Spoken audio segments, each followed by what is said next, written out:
Hej, mit navn er Jon. Jeg vil her forklare ganske kort et af de store problemer, som den kristne verden har med nogle af de ting, som den kristne verden fortolker ud fra Bibelen. Der står, det som jeg vil tale til om, det er det, som der står i forbindelse med Enok. Fordi at den kristne verden har jo lavet den forklaring på Enok, at han vandrer med Gud, og han var ikke mere, for Gud tog ham bort. Hvilket den kristne verden siger, betyder, at Enok ikke døde. Men vi har et skriftsted i Bibelen, som siger, at Enok døde. Men grunden til, at den kristne verden ikke har lagt mærke til dette, det er fordi, at Enok bliver nævnt sammen med Abel, og han bliver nævnt sammen med Noah, og sammen med Abraham, og sammen med Abrahams hustru. Der står alle disse døde, uden at få forjættelserne opfyldt. Forjættelsen at gå ind til landet, ind til hvilen.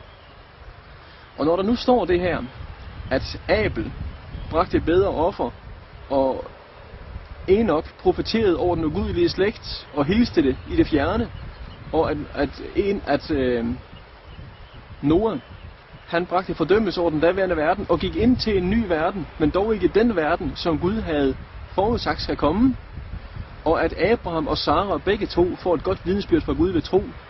Og alle disse 5, siger han, alle disse 5, som han har nævnt, alle disse døde, siger Hebræerbrevet. Hvad er så forklaringen på, at Bibelen siger, at Enok ikke så døden? Det ligger i selve udtrykket, at den kristne verden har glemt, hvordan Gud taler. Gud bruger nogle helt specielle udtryk, nogle helt specielle talemåder, for at kunne udtrykke sig selv. Gud vil ikke sige, for eksempel, Abraham er død. Det er imod Guds talemåde at sige, Abraham er død.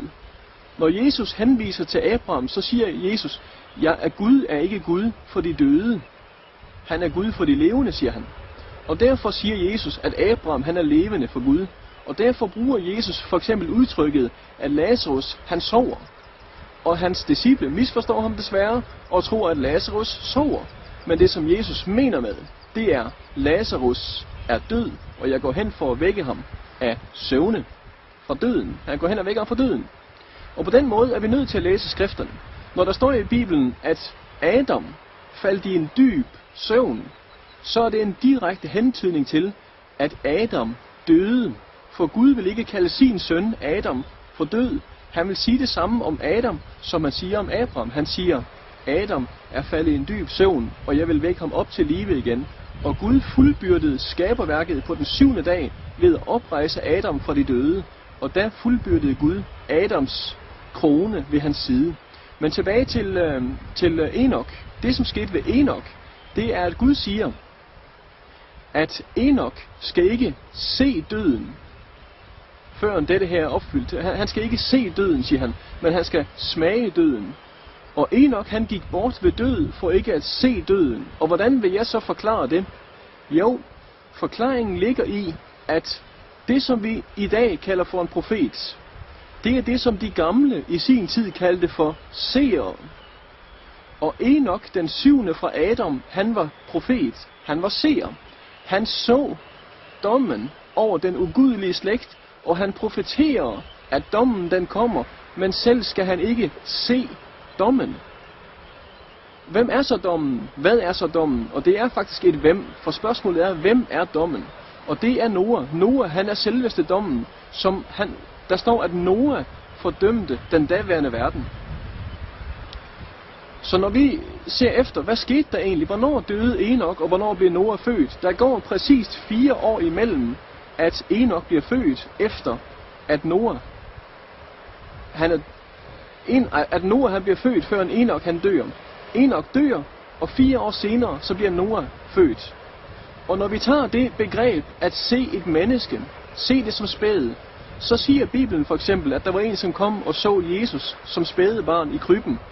Der er der en, der kommer ind og siger, nu kan jeg lægge mig til hvile, for mine øjne har set Guds frelse. Den mand havde set Guds frelse ved at se spædbarnet, for da han så Jesus, der så han frelseren.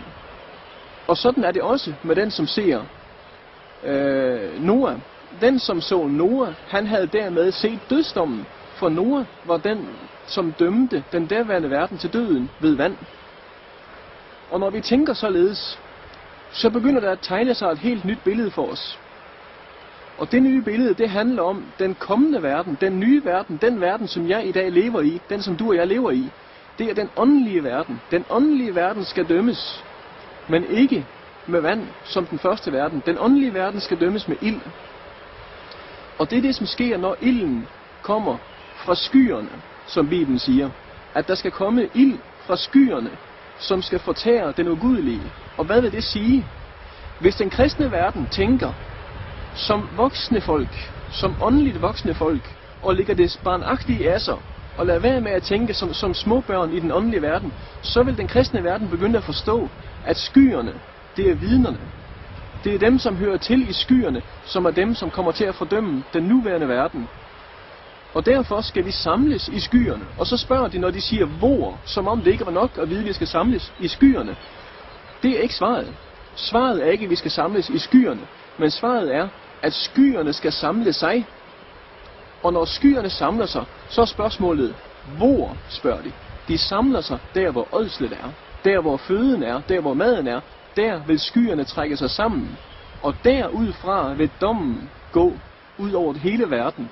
Når Guds folk bliver voksne, så vil Guds folk være dem, som fordømmer denne verden med ild, som fortærer den genstridige.